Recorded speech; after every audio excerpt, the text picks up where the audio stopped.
السلام عليكم ورحمة الله وبركاته. هنركب في هونداي الانترا 2006. تمام. هنركب فيها كاسة بايونير بدل كاسة الشرايط، وممكن يركب كاسة شاشة عادي تحوش الدرج مع الكاسة ده وتركب كاسة شاشة، بس صاحب العربية بيهتم بالصوت شوية فهنركب له كاسة بايونير 1053. تمام.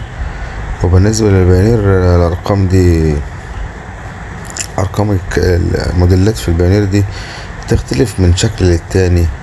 في وسط ارسي زيادة ورا، في فلاش خلفي، في فلاشتين، في كارت ورا الوش. كل دي أرقام، وكل ما يعلى الرقم كل ما يبقى الكاسيت أعلى في الإمكانيات، لكن صوت كل واحد. أبو 1500 زي أبو 10,000 في البايونير. كل البايونير صوت واحد، يختلف الأسعار تختلف مع الإمكانيات. يعني في بلوتوز زي ما قلتلكوا، في وسط ارسي زيادة أو 2، في فلاشة خلفية واحدة، في بفلاشتين بايونير ورا، فلاشتين خلفيتين، وفي كارت ورا الوش، شاشة جرافيك بتاع كده. كل ده يختلف في الأرقام.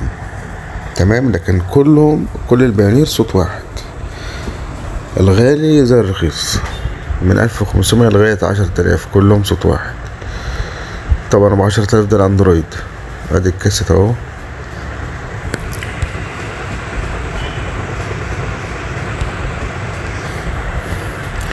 احنا ما وصلناش الفيش، ركبنا الفيشة بتاعت البايونير عليها، وادي السماعات اهو اللي هتركب 400 واط كينوود. هي صيني، بس طبعا احسن ما تركب السماعات العادية اللي هي صيني، يعني دي الجودة بتاعتها احسن. وادي شكل السماعة اهي،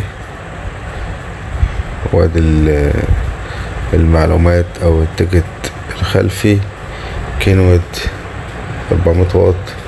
الصناعة طبعا صيني مش فيتنامي زي 700،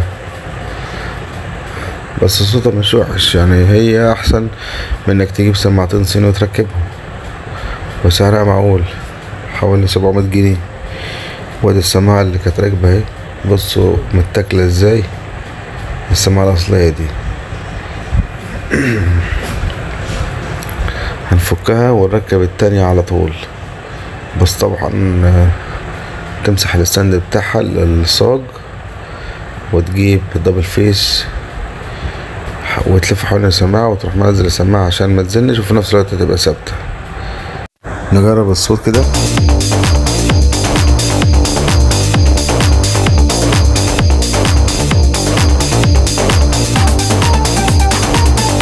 وده كان كاسيت بايونير 1053 مع سماعتين 400 كينوود صيني في الانترا 2006. كان معكم حمادة دي جي.